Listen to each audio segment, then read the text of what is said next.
here is the question, everybody. Should the ADP report be derailing you from buying into equities right now? Our next guest says no. Jim Frischling, NewOak Capital president, joins us now. And hey, Jim, you know what? This doesn't bother you, this ADP number, at all. Well, I shouldn't say it doesn't bother me at all, but I will certainly say it was a soft number.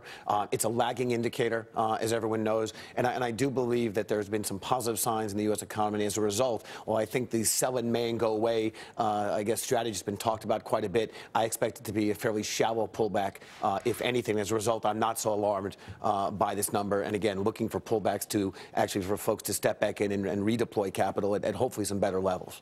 In the past 11 months, ADP has been under the government estimate 5 times. It's been over the government estimate 6 times. Which will it be this Friday?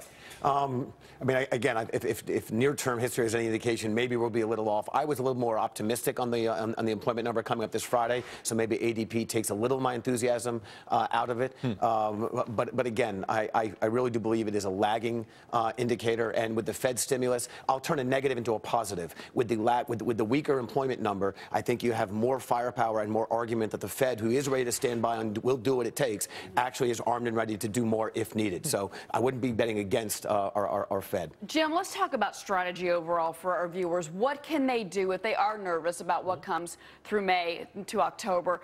Do you think that there are certain sectors that we could actually be adding to our portfolios right now that could actually help us in the next 6 months? Well, in the fourth quarter and in both the first quarter, the risk on trade was clearly the rewarded trade, and I think people are now concerned about the second quarter. So again, I do think pullbacks are normal. They happen, and I am expecting, though, given the number of retail investors that have been in treasuries and getting, to a certain extent, hurt or in the sidelines, the hedge funds that have not believed in this rally because they feel the stimulus was let's say, not warranted or should stop. I do believe that there will be investors who step in. Financials is a sector we've liked a lot. We've talked about that really for quite some time on your program. Right. And if there is a pullback there, we certainly think that's an area to look at. And energy as well. And I've talked a lot on your show about the ag space, which kind of a little bit off the run, but it shouldn't be.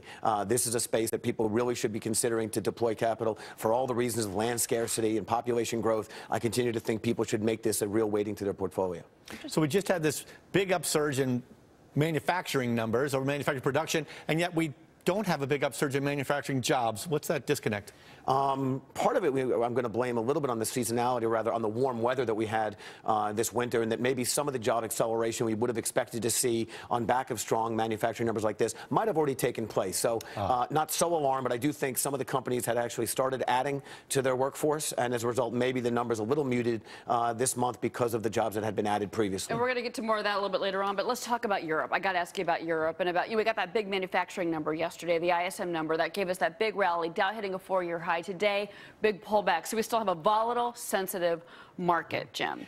I think Europe remains the big concern and the negative. It's kind of like Groundhog's Day. Every few months we start talking about Europe. I believe 8 of the European members are really in a recession. Many of them are struggling. The austerity measures specifically are taking its toll on growth, and it is hard to do both. But the fact is, I do think Europe does need to focus quite a bit more on a growth strategy. But again, the manufacturing report, very poor. Germany specifically, I think, has now had some weakness in their manufacturing number. Can Europe's biggest economy be the driver of the region? I think those are some of the questions being asked. But I do think a lot of these risks have been factored in. I think they are known. So while they make great headlines, I think the U.S. market's going to see somewhat decoupled, although Europe does remain the headline risk to watch. A lot of unemployment in Europe. Jim Frischling, NewOak Capital. Jim, great to see you. Nice to be Welcome to the new studio, by the way. Thank you very much.